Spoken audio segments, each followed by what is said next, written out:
थोड़ा आप मध्य प्रदेश की तरफ आइए, छत्तीसगढ़ बस्तर आइए, तो कभी वो क्षेत्र, वो भूभाग जिसको हम लोग दंडकारण्य कहते थे, पौराणिक क्षेत्रों में वो स्थान जहाँ भगवान राम सबसे पहले गए, और उस स्थान पर जब हम लोगों की टीम थी, उनने देखा कि साहब ये भोले भाले निष्कपट लोगों का क्षेत्र और आज अशिक्षा से, बीमारी से, नक्सलवाद से घिरा हुआ है, तो उनने उस क्षेत्र में एक योजना चलाई, उसका नाम है दंडकारण्य। शिक्षा, स्वास्थ्य, स्वावलंबन, आत्मीयता संवर्धन, 4 चीजें नहीं। गांव गांव में गायत्री विद्यापीठ स्थापित करेंगे, गांव गांव में बाल संस्कार शाला ले जाएंगे, जड़ी बूटी के माध्यम से उद्योग शुरू करेंगे, जड़ी बूटी के माध्यम से चिकित्सा शुरू करेंगे। और उस क्षेत्र में छत्तीसगढ़, बस्तर, जहां जहां पर बहुत नक्सलवाद था, उसके एक एक गांव में गायत्री परिवार के कार्यकर्ता आज कार्य कर रहे हैं। सिर्फ उसके संकल्प के लिए जो समारोह हुआ था, उसमें 1 लाख लोग निकल करके आए थे। दोस्तों, उदाहरण एक से बढ़कर एक है। बड़वानी क्षेत्र का आप उदाहरण देखेंगे, वहां पर अभी 9 जगहों पर एक साथ 108 कुंडी महायज्ञों को किया। गायत्री परिवार 1000 जगह पर करता है। विशेषता क्या थी? विशेषता ये थी कि जिन लोगों ने किया वो बाल पुरोहित थी और देव कन्याएं थी, छोटे छोटे बच्चे कराने वाले, करने वाले, याजन कराने वाले। उन्होंने कहा थी इसी उम्र में आदमी संकल्प ले लेगा, संस्कार ले लेगा, तो भारत के कोने कोने में जाकर अच्छे व्यक्तित्व का शिक्षण देगा। तो दोस्तों, जो व्यक्तित्व गायत्री परिवार के इन प्रयत्न पुरुषार्थों के द्वारा निकल करके आए हैं वो अद्भुत। यहाँ पर हर एक का वर्णन कर पाना संभव नहीं है, पर मैं इस बात को गंभीरता के साथ जानता हूं कि ऐसा भारत के क्षेत्र का, विश्व का कोई व्यक्तित्व बचा नहीं है जिसने अपने दम पर एक ऐसी योजना को जन्म नहीं दिया जिसकी गवाही आगे चल करके इतिहास को देनी होगी। अद्भुत कार्य किया गया है। यदि उसको लिपिबद्ध करना शुरू किया जाए तो शायद महर्षि व्यास को और भगवान गणेश जी को दोबारा से कॉन्ट्रैक्ट करना पड़े, क्योंकि अब इंसान के बूते की बात वो रही नहीं। एक अद्भुत कार्य गायत्री परिवार के कार्यकर्ताओं के द्वारा किया गया। मैं ये कहूंगा कि हम यहाँ से कौन से संकल्प को लेकर के जाएं। एक भाव हमें लेकर के जाने की आवश्यकता है, वो है राष्ट्रीयता का। आज यदि आप लोग देखो और इस भाव के साथ देखो कि अपने आज़ादी को गुजरे हुए भी 70 वर्ष भी नहीं हुए, कभी इसी धरती पर भगत सिंह, सुभाष चंद्र बोस, आज से 100 साल भी नहीं हुए जब वो लोग इसी धरती पर गूंजा करते थे, घूमा करते थे।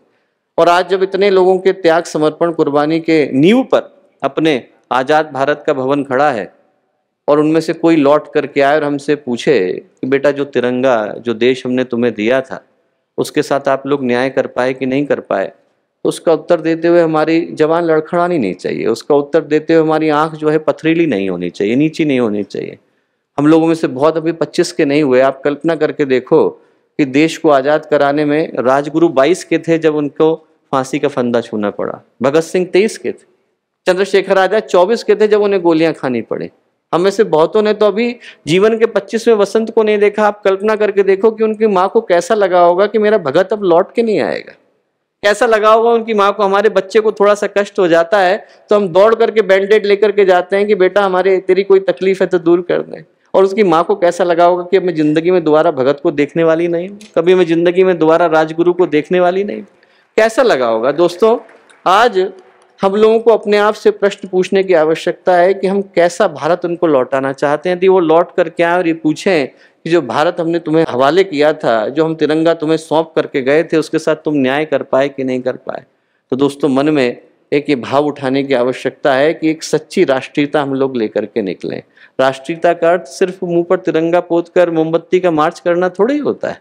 राष्ट्रीयता का अर्थ क्रिकेट के गेम को देखने के लिए चढ़ा हुआ जुनून भी नहीं होता है।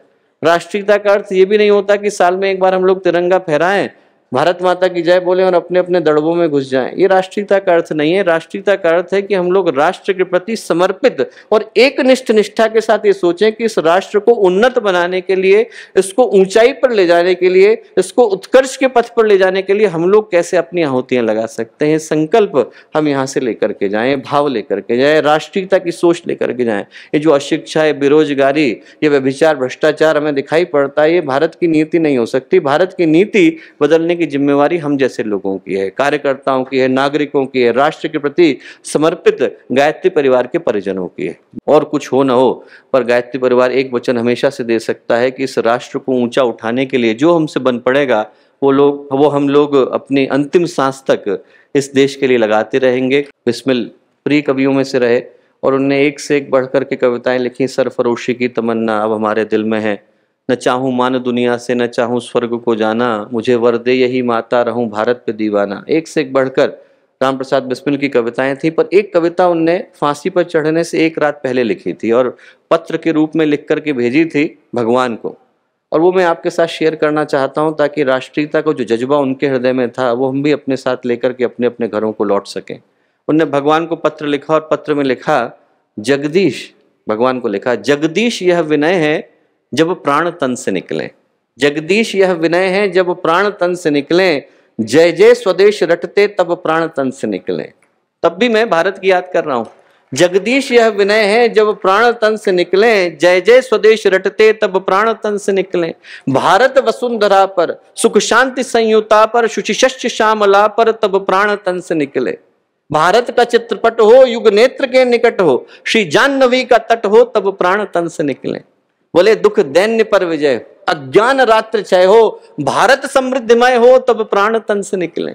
और अंतिम बात उन्होंने लिखी, अंतिम बात लिखी, देशाभिमान करते, इसी देश पर अभिमान करते, मन मात्र भक्ति भरते, मन में भाव हो कि भारत माता को ऊपर ले जाना हो, देशाभिमान करते, मत मात करते, जय जय स्वदेश रटते तब प्राण तन से निकले। दोस्तों ये भाव हमारे अंदर आए कि हम लोग जय जय स्वदेश करते हुए यहाँ से जाएं। इस भाव के साथ इस नव सृजन संकल्प को हम लोग अंत करते हैं कि यहाँ से इन प्रेरणाओं को लेकर के विदा हो, राष्ट्रीयता का, मानवता का भाव हमारे अंदर आए। हमारे YouTube चैनल शांति कुंज वीडियो गायत्री परिवार को सब्सक्राइब करें एवं बेल आइकन जरूर दबाएं ताकि गायत्री परिवार की विभिन्न गतिविधियों की जानकारी आपको मिलती रहे।